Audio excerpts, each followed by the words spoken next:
Hello. Today in Investiga con Isa, we have a very special guest, and he is Ben Tippet. So, Ben Tippet is a lecturer at King's College London, where he researches inequality and the concentration of wealth. His work explores how economic power is distributed and the impact this has on societies. He's currently in Cali collaborating with Universidad del Valle. How are you, Ben? Excellent. Very excited to be here, Isabel. Thank you very much for inviting me. Are you ready to answer some of our questions? 100%. Well, really nice. So, let's start with our first question. What brings you to Cali?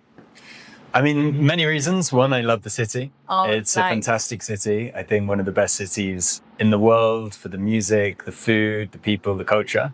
But I'm here also at the university. Yes.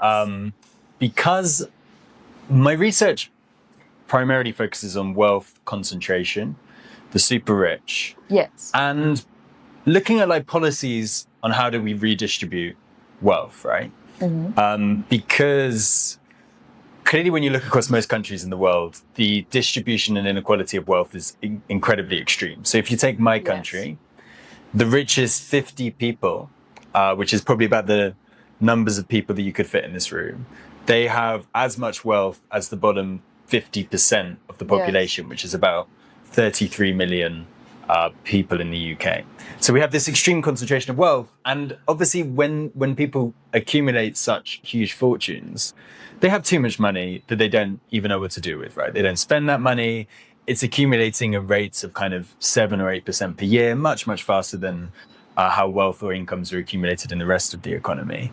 And we end up in the situation where we get runaway inequality. So we need some policies in order to fight against that. And I think what's super interesting is that Colombia is one of the few countries in the world that has had for quite an extensive period of time a tax on the super rich. Right? Okay. So it kind of has like a wealth tax on the top 0.1% of the population. Now, it doesn't necessarily always capture all of the wealth. There's a lot of tax evasion. There's a lot of issues. But I think this is a really interesting example of a case where you have a wealth tax. And I kind of want to come and study this to some extent because I think there's a big debate in my country at the moment about whether or not we should implement one of these taxes. A tax for the super rich. A tax on the super rich. It's a huge, huge political debate in the country. And so I wanted to come to Colombia partly to try and understand a bit more how a tax like that actually works in practice. What are the advantages? What are the problems? That's why. And I'm also here as well to teach a short course on inequality to some of the bachelor students here in the economics department, which is very, very fun, very interesting. I've already learned so much about Colombia, about inequality in Cali, and about many, many things. Well, that's really nice, Ben. So, since you're in Cali, here we, the young people, have this kind of pessimistic perception. So, many young people feel like the world is stacked against us, right? We study more, we work harder, but it seems harder than ever to get a job, to dream of owning a home, or even to feel secure in a world where climate change is making life more uncertain. So the question would be, from your research, does that feeling have a basis in reality? Are the odds really tougher for these younger generations? Yeah, I mean, 100%. 100%. What you see across pretty much every country in the world is the amount of wealth that there is in society relative to the amount of income, right? And what do I mean by that? Has basically risen substantially over time, right? So we see that, as you say, in most cities in the world, rents, house prices, in order to actually kind of accumulate any assets today as a young person, is much, much harder to do that just by going out to work, getting a degree, and trying to kind of get yourself into the current system, onto the housing market, trying to accumulate some savings. the reason why is because wealth has this kind of historical aspect to it, right? Yes. Like, it's not like income, which you have to go out and actually do something to do in order to get. Wealth is something that kind of exists and it prolongs over a period of time, which means that you can be given wealth from your parents, right? And so this is one of the main ways in which basically some young people are able to create a secure life for themselves, right? And we're moving much more towards a system where it's not so, I wouldn't say it's so much the kind of young in general, but it's between the young people that have access to parental wealth versus those that don't, right? And it's that kind of inheritance or inter vivo transfers, which are, I think, the thing that will determine people's life chances massively, right? Because otherwise, how are you supposed to buy a house? How are you supposed to accumulate enough for a pension? How are you supposed to be able to set up a business? Right. And I think this is driven a lot by the fact that wealth is just becoming much more important in society, and wealth is this kind of historical aspect to it, right? And this was not the case kind of in the 1970s, right? So that's kind of the aggregate picture. But then when we also look at the inequality, what we see is that even wealth is becoming more important relative to income, but wealth inequality is also increasing, right? So that wealth is kind of like becoming more and more concentrated in the hands of the super rich, or the top 1% or the top 10%, right? And so really it's an incredibly dangerous situation, I think, because it creates a huge amount of social instability. It creates a huge amount of political instability, right? When you, as you say, there's a feeling of despondency within young people, right? What happens when you have that situation is you get the potential for social unrest. You get the potential for, revolutionary moments. And the current system, I think, is, it can't survive really with this level of increasing amounts of inequality. Well, I don't know. I mean, it can survive, but it would be a much more kind of securitized and violent society, for sure. So, I mean, to put some numbers, I guess, at the global level, right? I think I initially wanted to study wealth inequality. I was probably a similar age to you. Okay. I had just finished my undergraduate degree. I studied in London. Okay. It was 2014. Okay.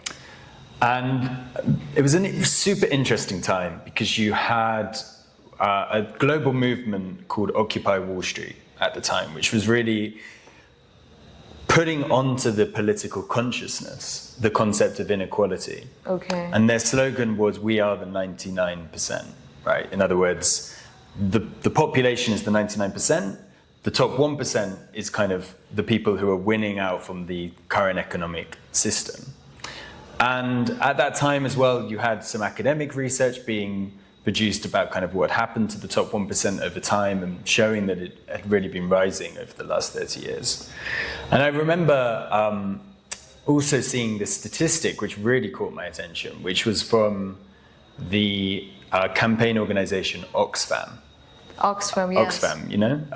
Yes, I know that. And they released this report where they said the richest 85 people in the world have more wealth than the bottom. So now, let's talk about the super rich, right? Here in Colombia, of course, as well in other countries, we have super rich people. So if we zoom out, another way to look at inequality is through the super rich. In Colombia, we have families like the Ardila Lule, the Sarmiento Angulo, or the Gilinskis. Some people argue that they're good for our society because they create jobs, they keep the economy moving, while others criticize the concentration of so much wealth in so few hands. So, based on your research, what do you think weighs more? The positives or the negatives of having super rich families in a country as unequal as Colombia? So I think if you look at the distribution of wealth in Colombia, it's one of the most unequal countries in the world. Yes. I think the top 1% in Colombia own around 40% of the country's wealth. And a lot of that will be held in these super rich families, right? So the top 0.1%. Yes. I think the impact politically, economically, socially of wealth concentration is very negative. I mean, politically, because what you end up with is a situation where the super rich have a huge influence on the political process, yes. which clearly undermines the basic tenets of democracy, right? The kind of concept of plutocracy, where it's not one person, one vote, but it's $1 or 1 pesos, one vote, right? And we can see the interconnections between the super rich and the political system in many, many countries. Just look at the US as the kind of most classic case where from its inception, George Washington, the first president, was the richest person in the country. Okay. Right? Elon Musk today is obviously the richest person in the country in the world and has a huge influence on the political process and is able to buy that influence, although obviously still, it's not as simple as that sometimes, because they can fall out with the political process for sure. And I think so this is the negative political impacts on democracy. I think the other one is the relationship between the super rich and public consciousness through the media ownership. Oh yes. So I don't know exactly the statistics for Colombia, but I imagine it's probably quite similar to the UK, where we have a substantial proportion of our print media is basically owned by 2 billionaires, Rupert Murdoch and Lord Broadmere, who owns the Daily Mail, right? Yes. So what you end up with is a situation where most of what people are consuming within the legacy media is effectively hugely concentrated, is papers that are owned by billionaires, and there's, it's shaped, the editorial of those newspapers are shaped by the ownership structures. So, for example, I was talking earlier about the campaign to implement a wealth tax in the UK. Okay, yes. What we've seen is, in the lead up to that campaign, every day there's like 30 articles in the newspapers saying, if we do this, then the super rich are going to leave and the tax won't raise any money, right? And that shapes public consciousness, it shapes public opinion, and on the progressive side of politics, there aren't the resources for this. So I think media ownership is another important one.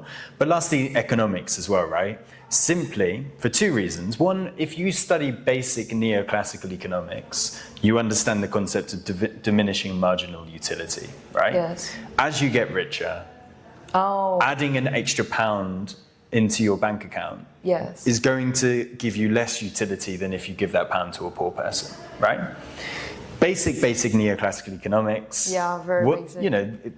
There's an argument for radical wealth redistribution within the most mainstream toy model of neoclassical economics, because you can increase social utility by taking from the rich and giving to the poor. But also we can make other arguments. I mean, there's demand side arguments. Yes. The rich don't spend their money in the same way that poor people do. So if you redistribute wealth and income, you can end up with higher levels of economic growth. And there's a reason, I think, why the highest levels of growth in the UK and the US were in the 1970s and the 1960s, where we had the lowest levels of income and wealth inequality.